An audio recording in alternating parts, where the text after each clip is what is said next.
Neat JEE విద్యార్థులకు శుభవార్త. IIT medical entrance లో ర్యాంకులు సీట్లు సాధించేందుకు Kota digital study material WhatsApp ద్వారా పొందండి. WhatsApp number 9849016661.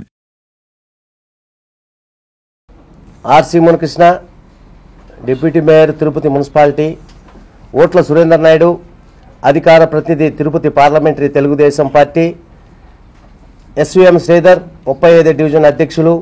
ఈరోజు ఉదయం వైకాపా వాళ్ళు బార్ల మీద మూకుమ్మడి మీద దాడి, తెల్లారితో 6 కంతా బార్లు విచ్చలవిడిగా అమ్ముతున్నారని, ఇక్కడ పుణ్యక్షేత్రంలో ఈ విధంగా జరుగుతూ ఉందని వైకాపా వాళ్ళు ఈరోజు అన్ని బార్లలో తిరిగినారు. వాళ్ళకి ఈరోజే తెలిసింది తిరుపతి పుణ్యక్షేత్రం అని. గత 5 ఏళ్ళు తెలియలే వాళ్ళకి, ఈరోజే తెలిసినట్టుగా ఉంది వైకాపా వాళ్ళకి తిరుపతి పుణ్యక్షేత్రం అని. 5 ఏళ్ళు మాత్రం వాళ్ళకి ఏమీ తెలియదు. మీ మీద ఒకటే చెప్తున్నా, ఈ పొద్దు కరుణాకర్ రెడ్డి గారికి కానీ, ఈరోజు ఆయన తనయుడు మాజీ డిప్యూటీ మేయర్ అభినయ్ రెడ్డికి కానీ, మీరు ఎక్కడికైనా ఓపెన్ ఛాలెంజ్, గత మీరు ఉన్నటప్పుడు ఒక్క బారు కింతని వసూలు చేశారా లేదా? 1.5 లక్షల నుంచి 2 లక్షల రూపాయలు ప్రతి బార్లో వసూలు చేశారా లేదా? మీరు నిజం చెప్పండి. మీరు నేర్పించింది అది. 24 గంటలు అమ్ముకోవచ్చు, మీ మీదకి పోలీసు వాళ్ళు రారు, మీరు ఎవరు ఎక్కడ ఏం భయపడాల్సిన పని లేదు, మీరు విచ్చలవిడిగా అమ్ముకోండి అని చెప్పి వాళ్ళ దగ్గర డబ్బులు మీరు వసూలు చేశారా లేదా? నిజం చెప్పండి. ఊరికి అబద్ధాలు వచ్చే డ్రామాలు ఆడొద్దండి. రోజుకు ఒక రకాల డ్రామాలు, ఈరోజు బార్ల మీద డ్రామాలు. ఎందుకంటే వాళ్ళు మీకు మళ్ళా ఇవ్వాలని. ఎందుకు ఇస్తారు మీకు? అప్పుడు అధికారులు ఉంటే దబాయించారు, పోలీసు వాళ్ళు పంపిస్తే ఇచ్చేసినారు. ఇప్పుడు మళ్ళా మాకు ఇవ్వాలి, మాకు ఇకపోతే ఎట్టాలి, తెల్లారితో పోయినారు. పోనీ మీరు పోయిన చోట ఎక్కడైనా కానీ ఒక 10 మంది కానీ 5 మంది కూర్చొని తాగతాన్నట్టుంది ఆ వీడియోలో. ఒక్క చోటనే చూపించండి. మీరు పోయిన చోట ఒక చోటన్నా స్పెటర్లు మూసేసి ఉన్నారు. మీరే బలవంతంగా మనిషిని పంపించి, ఒక మనిషిని ముందు పంపించేది, వాడి దగ్గర అడుక్కొని తెరిపించుకొని లోపలికి పోయేది, మళ్ళీ మీరు దూరేది లోపలికి. ఎంత డ్రామాలండి మీరు. ఇది డ్రామాలా? ఇది పుణ్యక్షేత్రం అంట. ఇప్పుడు తెలిసిందంట వాళ్ళకి పుణ్యక్షేత్రం అనేసి. ఇంతకుముందుకు తెలియదు పుణ్యక్షేత్రం అనేది వాళ్ళకి. తిరుపతి పుణ్యక్షేత్రం అనేది ఇంతకుముందుకు తెలియదు.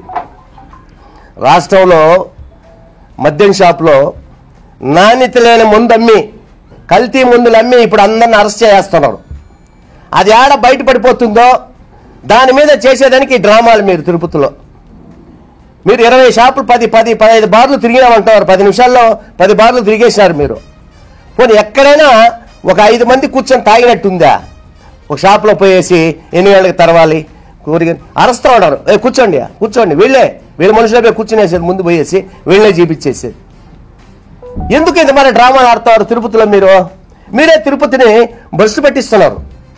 మీకు ఎట్టా మీరు ఉండేటప్పుడు మాత్రం ఏమి చేసేదిలే. ఇప్పుడు కూటమి ప్రభుత్వం వచ్చినాక, చంద్రబాబు నాయుడు గారు ముఖ్యమంత్రి అయినాక, పవన్ కళ్యాణ్ ఉప ముఖ్యమంత్రి కానీ, కేంద్రం ఉండేవాళ్ళు కానీ ఈ తిరుపతిని ఒక పుణ్యక్షేత్రంగా ప్రసిద్ధిగాంచిన పుణ్యక్షేత్రం కాబట్టి ఇక్కడ అన్ని విధాలుగా సగం చేయాలనేసి వాళ్ళు సగ విధాలుగా పాటుపడుతున్నారు.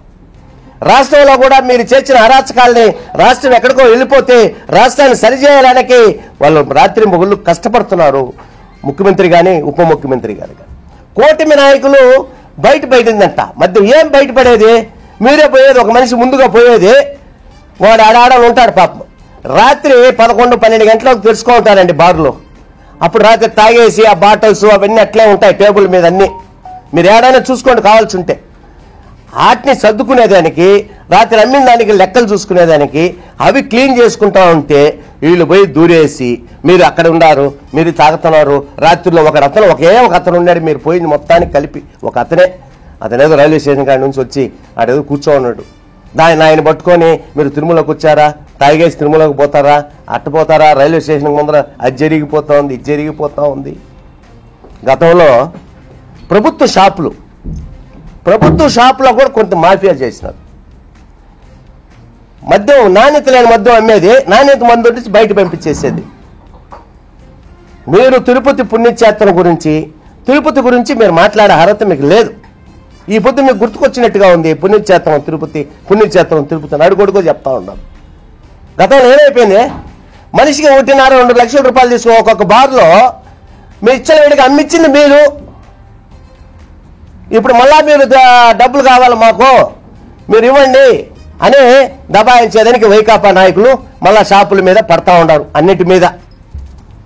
అవి ఎందుకు జరుగుతాయి చెప్పండి? మీ అధికారంలో ఉన్నప్పుడు మీ మనుషులు మీ పోలీసు వాళ్ళు మీరు పోయినారు, అక్కడ దబాయిస్తే తెచ్చిచ్చేయారు మనిషికి ఒక బారుకు 1.5 లక్ష 2 లక్షలు కూడా ఇచ్చారు. కాదని మీరు చెప్పండి, మీరు కాదు మేము తీసుకోలేదని చెప్పండి. Open challenge. ఒక షాపుకు 1.5 లక్ష 2 లక్షల రూపాయలు, పెద్ద షాపులు అయితే 2, మామూలు షాపులు అయితే 1.5 లక్ష. వాళ్ళ దగ్గర మామూలు తీసుకొని మీరు 24 గంటలు మద్యం అమ్ముకోండి, మీరు ఏమైనా చేసుకోండి, మిమ్మల్ని దగ్గర పోలీసు వాళ్ళు రారు, మిమ్మల్ని ఎవరు పట్టించుకోరు. కానీ అని వాళ్ళ దగ్గర డబ్బులు తీసుకుని వాస్తవా కాదా? కరుణాకర్ రెడ్డి గారు మీరు చెప్పండి, మీ అభినయకి తెలియదేమో, మీరు చెప్పండి తీసుకున్నారా లేదా? వసూలు చేయించాడు కూడా ఉన్నారు మా దగ్గర, చెప్పిస్తాం. అభినయ్ నీ వద్దు నీ డ్రామాలు, ఎందుకు రకరకాల డ్రామాలు వేసేసి ఏదో చేస్తావు అంటే ఏం లే. నీ పాలన కానీ రాష్ట్రంలో సక్రంగా ఉనుంటే మీకు 11 సీట్లతో వచ్చుండు. మీ పాలన బాగలేదని, మీరు ఏ విషయంలో బాగు చేయలేదని, మీరు ప్రజలు ఏ విధంగా బాగు చేయలే, వాళ్ళకి ఏమీ న్యాయం చేయలేదు, అందువల్లనే మిమ్మల్ని ప్రతిపక్షం కూడా లేకుండా పక్కన 11 సీట్లతో కూర్చోబెట్టేసినారు. కూటమికి 164 సీట్లు ఇచ్చారు. తిరుపతిలో ఆర్ఐ శ్రీనివాసులు 63 పైచీలికతో నీ మీద గెలిచారు. నువ్వు బాగా చేసుంటే, మీరు పుణ్యక్షేత్రం అని చెప్పి మద్యం షాపుల్లో అక్కడ ఇక్కడ బాగా చేసుంటే ఎందుకు 63,000తో ఓడిపోయినావు అభినయ్ రెడ్డి? చెప్పండి. ఇది పుణ్యక్షేత్రం, ప్రపంచంలోనే చెప్పుకోదగ్గ పుణ్యక్షేత్రం. ఎప్పటి నుంచో నీకు ఈ రోజు గుర్తుకొచ్చి ఉండొచ్చేమో, పుణ్యక్షేత్రంలో అది జరుగుతూ ఉంది ఇది జరుగుతూ ఉందని. మానుకోండి, ఇంక డ్రామాలు చాలు. డ్రామాలు మానేసి ప్రజలకి ఏం చేయాలనో, ఏం జరుగుతూ ఉందో అది చేయండి. బ్రాందీ షాపుల కాడ, పార్కుల కాడ, ఆడా ఏడా కాదు డ్రామాలు ఆడాల్సింది. ప్రజల దగ్గరికి వెళ్ళండి, వాళ్ళు ఏం చెప్తారో అది నిజం చెప్పండి. మీరు ఆక్రమించిన భూముల గురించి చెప్తారు మీకు, వాటిని తీసి ఇచ్చేయండి. టీడీఆర్ బాండ్లు అన్యాయం జరిగింది అంటున్నారు, అవి వచ్చేయండి. ఇవన్నీ చేయండి అభినయ్ గారు. ఊరికెందుకు డ్రామాలో మీ చేసిన అరాచకాలు బయటపడతాయని ఇలాంటి డ్రామాలు ఆడొద్దండి. ఇప్పటికే 2-3 అరెస్ట్ చేస్తున్నారు మద్యం కుంభకోణంలో, ఇంకా చాలా మందిని అరెస్ట్ చేస్తారు. మద్యం కుంభకోణం దాన్ని చేసింది మీరు. మద్యం మీద మద్య నిషేధం చేస్తామని చెప్పి మద్యంతోనే 5 ఏళ్ళు పాలన సాగిచ్చేశారు మీరు. మద్యం డబ్బుతోనే 5 ఏళ్ళు పాలన సాగిచ్చారు మీరు. మళ్ళీ ఇప్పుడు వచ్చి మద్యం మీద డ్రామాలు ఆడుతున్నారు. ఇంకా చాలు, మీ డ్రామాలు తిరుపతిలో ఒప్పుకోరు, ఏమే మిమ్మల్ని నమ్మరు కూడా. మీరు వదిలేయండి, ఎన్ని డ్రామాలు వేసినా మీరు ఇంకా రారు, ఇంకా రాజకీయాలకు మీరు వేస్ట్.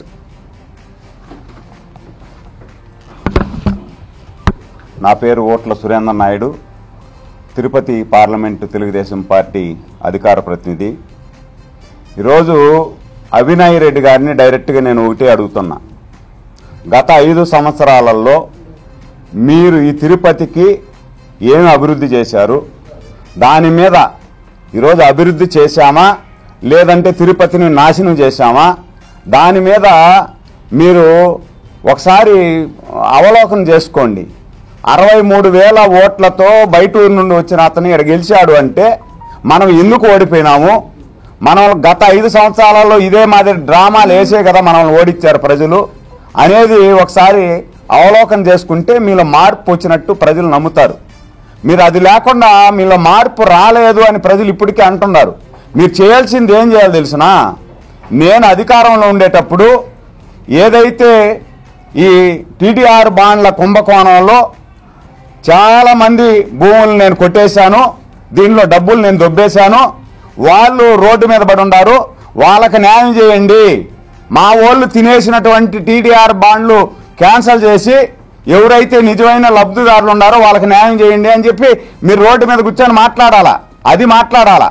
దాని తర్వాత గత 5 సంవత్సరాలలో మీరు ఎవరైతే కాలేజీ పిల్లలు ఉన్నారో ఈ పిల్లలందరినీ కూడా మత్తు మందుకు బానిసలు చేసి, గంజాయికి బానిసలు చేసి, ఏదైతే నిషేధ వస్తువులు ఉన్నాయో వాటికన్నిటినీ కూడా బానిసలు చేసేసి ఈరోజు కూడా వాళ్ళు ఇక్కడ మత్తు మందు దొరకలేదని చెప్పి రోడ్ల మీద విలవిలలాడిపోతున్నారు చూడు. ఆ మత్తుకు బానిసైన వాళ్ళు, వాళ్ళ తల్లిదండ్రులకు సమాధానం చెప్పండి. ఈరోజు కూటమి ప్రభుత్వం వచ్చిన తర్వాత మత్తు మందు దొరకనివ్వకుండా చేసేసింది కూటమి ప్రభుత్వం. దీని మీద నేను ధర్నా చేస్తాను. ఎందుకు మత్తు మంది ఈయనకుండా చేశారు? మా పిల్లలకి అలవాటు చేసినాం కదా మేము, కాబట్టి ఆ అలవాటుని మళ్ళా మీరు కొనసాగించండి అని చెప్పి ధర్నా చెయ్యి. దాని మీద చెయ్యా. ఇప్పుడు మీరు గత 5 సంవత్సరాలు 40 సంవత్సరాల లోపల ఉన్నటువంటి యువకులు మీరు ఇచ్చినటువంటి నాసిరకం మందు దాగి ఎంతమంది చనిపోయారు? ఆ చనిపోయినటువంటి బిడ్డలకి బాధ్యత ఎవరు వహిస్తారు? దాని మీద ఒకసారి ఆలోచించు. ఈరోజు తెల్లవారితో 6 నుండి 6:10 లోపల మీరు వీడియో పెట్టారు. 6 నుండి రైల్వే స్టేషన్లో స్టార్ట్ అయ్యి 6:10 వరకు జీవకోన చూసేసి 10 షాపులు చూసేసినాను అంటున్నారు. 10 నిమిషాలలో నువ్వు రైల్వే స్టేషన్ నుండి జీవకోన వరకు ఎట్టబోగలిగావు అంటే ఆల్రెడీ మీరు ప్లాన్ ఇది. ఏదైతే మీకు కావాల్సినటువంటి వైన్ షాపులు ఏవి ఉంటాయో ఆ వైన్ షాపుల్లో మీకు అనుకూలమైనటువంటి మనుషుల్ని ఏర్పాటు చేసుకొని అన్ని వైన్ షాపుల ముందర ఒక్కొక్క బాటలు పెట్టుకొని వాళ్ళు తాగుతా ఉన్నట్టు నటించండి, నేను వచ్చి డ్రామా ప్లే చేస్తాను, దీన్ని వీడియో చేసేసి పెట్టేద్దాము, ఎవరైనా అమాయక ప్రజలు నమ్మేస్తారు అని చెప్పి డ్రామాలు వేస్తూ ఉంటే ప్రజలు ఎవరు అంత అమాయకులు లేరు తిరుపతిలో. ఆ విధంగా అమాయకులు అయింటే మీకు ఓటేసి ఉంటారు. అమాయకంగా నటిస్తున్నారు ప్రజలు గత 5 సంవత్సరాలలో మీరు ఇబ్బందులు పెడతారని. కాబట్టి ఓటుతో మీకు ఖచ్చితంగా గుణపాఠం చెప్పారు. మీరు దాన్ని ఒకసారి ఆలోచించండి. 63,000తో నేను తిరుపతిలో పుట్టాను, తిరుపతిలో పెరిగినా, నేను ఇది చేసినా అది చేసినా ఏందో ఊదర కొట్టుకుంటాను కదా. ఊదర కొడితే నేను నాకు ఎందుకు ఓట్లు లేదని దాని గురించి ఆలోచించుకో. నువ్వు మీ నాయన ఇద్దరు పక్కన కూర్చొని ఆలోచించుకోండి, ఎందుకు నాయన మనల్ని ఇంత తగ్గించి ఓట్లు వేసినారు, ఓడిచ్చినారు అని చెప్పి మీ నాయనకి చెప్పు. మీ నాయన అభిప్రాయం నీకు చెప్తాడు. ఇది వదిలేసి తెల్లవార్తలు వేసి పొద్దుపోతే ఇదే రామాయణం చంద్రబాబు నాయుడు జపం తప్ప ఇంకొక పని లేదు మీకు. కొంచెం అన్న ఆలోచించండి అయ్యా. ఈరోజు 3,500 కోట్ల రూపాయలు మద్యం కుంభకోణం చేసేసి మీ వాళ్ళందరూ కూడా కసిరెడ్డి కాడ నుండి లోపల పోతా ఉన్నారు. లాస్ట్కు ఎవరైతే అంతిమంగా లబ్ధిదారుడు ఉన్నాడో అంతిమైన లబ్ధిదారు కూడా రేపు ఎల్లుండో పోతాడు. చుట్టూరు బిగిస్తాంది ఉచ్చు. దాన్ని డైవర్ట్ చేసేదానికి మీరు డ్రామాలు ఆడుతున్నారు. ఎక్కడ తెరిచారు మీరు చూపించు. మీరు పెట్టిన వీడియోలోనే ఏడైనా ఒక వైన్ షాపు తెరిచిందా, ఒక బారు తెరిచిందా? ఈ విధంగా మాట్లాడే దానివల్ల ఈ వైన్ షాపులు కానీ అదే బారులు మెయింటైన్ చేస్తున్నటువంటి వీళ్ళందరూ యజమానులందరూ కూడా మీ మీద పరువు నష్టం దావా వేయాలని ఉన్నారు. 12 గంటల 10 నిమిషాలకు తెరిచి ఉన్నారు అని కొన్ని బారుల మీద చూపిస్తున్నారు. మీరు లైవ్ వీడియో పెట్టారా? లైవ్ అక్కడ నుండి ఫోటోలు తీసి పెట్టాలి కదా మీరు. అట్లుంటే ఏదన్నా కొంచెం అర్థం ఉండాలి. ఒక మాట మాట్లాడితే కొంచెం జ్ఞానం తెచ్చుకోండి. వయసు చిన్న వయసు మీది, ఇంకా చాలా ఉంది రాజకీయ భవిష్యత్తు మీకు. ఈ విధంగా చేస్తే మీకు రాజకీయ భవిష్యత్తు కాదు కదా. ప్రజలు ఎవరు మిమ్మల్ని కార్పొరేటర్కి ఎక్కువ, డిప్యూటీ మేయర్కి తక్కువ చేసినారు ఇప్పుడు. కాబట్టి కొంచెం తగ్గించుకోమని చెప్పి ఈ సందర్భంగా తెలియజేస్తూ, కూటమి ప్రభుత్వం పారదర్శకంగా ఈరోజు పరిపాలన చేస్తూ ఉంది. మా ధ్యేయం ఒకటే అండి, తిరుమల తిరుపతి పవిత్రతను కాపాడాలి.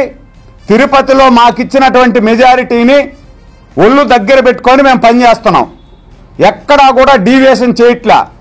మీరు చేసినటువంటి పాపాలను కడగడానికే మాకు సరిపోతా ఉంది. ఈరోజు మీరు విద్యార్థులందరినీ కూడా, చదువుకునే పిల్లకాయలందరినీ కూడా మత్తు మందికి బానిసలు చేసేసి వాళ్ళు 11 నెలలు అయినా కూడా ఆ బానిస దానికన్నా బయటపడలేకపోతున్నారు. ఒకసారి మత్తు మందికి బానిస అయితే వాళ్ళ జీవితాంతం బయటపడలేని పరిస్థితి. వాళ్ళందరినీ తీసుకువెళ్ళి రీహాబిలిటేషన్ సెంటర్లో పెట్టి వాళ్ళని మళ్ళా వాళ్ళ తల్లిదండ్రులకు మంచి పౌరులుగా తీర్చిదిద్ది వాళ్ళని అప్పగించే బాధ్యత తెలుగుదేశం ప్రభుత్వం, కూటమి ప్రభుత్వం తీసుకుంటా ఉంది. కాబట్టి మీరు ఈ డ్రామాలు ఆపేసి ఇంకన్నా మంచి సూచన చేయండి, తప్పులేదు. ఏదైనా కూటమి ప్రభుత్వం ప్రజలకు అన్యాయం చేస్తా ఉన్నా, ప్రజా వ్యతిరేక కార్యక్రమాలు చేస్తా ఉన్నా, ఈ కార్యక్రమాలు చేసింది ఇది తప్పు అని చెప్పి నిజాయితీగా చూపించండి. మేము కూడా దాన్ని శిరసా వహిస్తాం. అట్ట లేకుండా ఈ విధంగా డ్రామాలు మాత్రం ఆపాలని చెప్పి కూడా ఈరోజు వైసీపీ నాయకుల్ని డిమాండ్ చేస్తున్నాను నేను.